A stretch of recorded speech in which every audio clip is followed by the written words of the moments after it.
Parallel used a concept that's been popular for decades, but has really taken over superhero films in the mainstream as of late.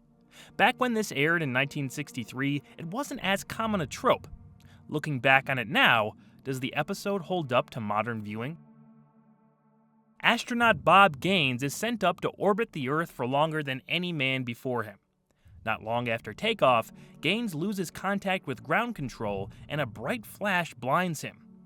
He wakes up in a hospital bed and almost right away, things seem just a bit off. He's a full colonel, where before he was a major. There's now a fence in the front of his house. Nobody knows who President John F. Kennedy is, and little details in history books have changed from what Gaines remembers. On a personal level, the more time he spends with his wife and daughter, the more they get the feeling their husband and father just isn't the same. Bob's daughter Maggie is especially confused. Daddy, you're different. There's something wrong. Maggie! Back at the military base, they discover that the ship Gaines returned to Earth in looks identical to the one he left inside of, but has many small, insignificant differences beneath the surface. Because of this, Bob's friends and cohorts start to take his ramblings about how things have changed much more seriously. This was the first episode aired to be produced by Burt Granit, who replaced Herbert Hirschman. According to Scott Skelton and Jim Benson, the authors of the book Rod Serling's Night Gallery and After Hours Tour, Hirschman was fired by CBS after heavy creative disagreements with Serling. However, Hirschman told Mark Zickery in an interview for the companion book that his contract was up and he had an offer to produce a show overseas. Whatever way it actually happened, Burt was brought in and ended up having a similar contentious relationship with Rod. Granit held the job for a total of 5 Season 4 installments and 13 Season 5 installments. Alan Crosland Jr. helmed his first of 4 episodes with a methodical style that let plenty of little moments here breathe. There are some notable shots he and cinematographer Robert Pittick collaborated on, like this tilted tracking angle that sees Gaines in spotlight when he wakes up in the hospital, and later a similar trick with Colonel Conacher and General Eaton that effectively eases us into a feeling of anxiety. However, a lot of the weight is on the actors to sell the situation they're in. Funnily enough, Steve Forrest, who plays Major Gaines, is the younger brother of the previous episode's lead, Dana Andrews. Forrest portrays Bob pretty darn straight. Even though an unbelievable situation is unfolding around him, he's remarkably calm through the whole ordeal. The only time we see sustained fear on his face is in one scene at the beginning of the last third. I won't say he turns in a bad performance, but his even-keeled attitude does get a little dull in the hour format. There is something different about me. Child sensed it. You have too. You have, haven't you? The actors around Forrest respond a bit more to the increasingly odd occurrence. Frank Alliter is solid as Gaines' friend Conacher, with a returning Philip Abbott as the more dismissive General Eaton. It's Bob's family, though, portrayed by Jacqueline Scott and Sherry Lee Bernath, who have the most interesting scenes to play with. Before Gaines even starts to suspect something has gone very wrong, his wife reacts to their first kiss since he arrived back home with discomfort.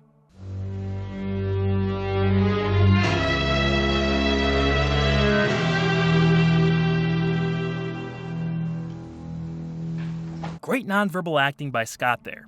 The Maggie character is much less restrained in her feelings about her father's identity. I don't know who you are. He's not my daddy. I don't know who he is. Nobody is totally freaking out in hysterics, which works. It's played like confusion and an unexplainable repulsion to Bob. This is when the story is at its best. Morgan Jones and Paul Comey come back to the show after previous appearances. It would be the last TZ credit for both, with Comey having a slightly bigger role as Bob's psychiatrist. He gets to start the big President Kennedy exchange. President who? Kennedy. Someone named John Kennedy. Who's John Kennedy? I share your bewilderment. I never heard of him either. Serling's script isn't a stinker, but the intrigue that was built so well in the first half of the episode becomes tired by too many repeating beats later on. The scenes reiterate the same thing for the most part without really justifying their place in the narrative. It ended up just feeling like padding to get the installment to a full hour. I've said this before and might say it again, but in the show's once and future half-hour runtime, I think this would have been an easy winner.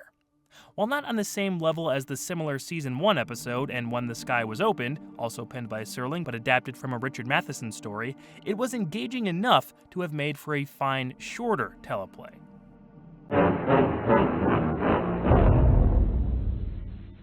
Upon being called back to base to analyze the ship he landed in, Bob starts hearing the voices of ground control. He steps closer to the spacecraft and all of a sudden, he's back inside, orbiting the Earth. The bright light from the beginning of his journey fades, and we see him interact with Colonel Conacher over comms as if he never left. Gaines then ends up in a very similar situation. He's in a hospital bed with his superiors inquiring about what happened during the mission. They say they lost contact for 6 hours, yet Gaines claims to have been gone a whole week. They don't believe his story about a parallel Earth until a few minutes later, when a report comes in of another spacecraft reaching out to ground control. The man inside identified himself as Colonel Robert Gaines before the communications and radar dropped out. We then see Bob finally arrive at his true home. His wife and daughter greet him with open arms in front of their fenceless Florida home. I thought for sure they were going to do another twist where Gaines discovers that he's on another parallel Earth with different little alterations to history and so forth, but Serling didn't go down that road this time. It was a pretty straightforward happy ending for our main character, which is fine, just not the most compelling finish. The multiverse is such a big-time premise for superhero movies these days. Of course, all those stories were told in comics decades ago, and those stories were playing off of others that sci-fi writers implemented even earlier. However, The Parallel was one of the first true multiverse episodes of TV. There had been scripts in the Zone that played with the idea in other ways, but the title and several lines of dialogue go further to directly address the concept. It's as if there were another world parallel to mine. As if this world were almost a twin, except for some minor differences that happen somewhere along the line of evolution. There's another world parallel to ours. The same people, the same places, one that exists alongside but which we can't see. It's the world I stumbled into. Overall, this installment is okay, but it's on the border of a recommendation, which tells me it's probably not worth watching or rewatching unless the story really hooks you from the description or you want to check out how they handled the multiverse in 1963. I'm sure there are parallel Earths out there that contain better and worse versions. This one is located somewhere in the mediocre sector of the Twilight Zone.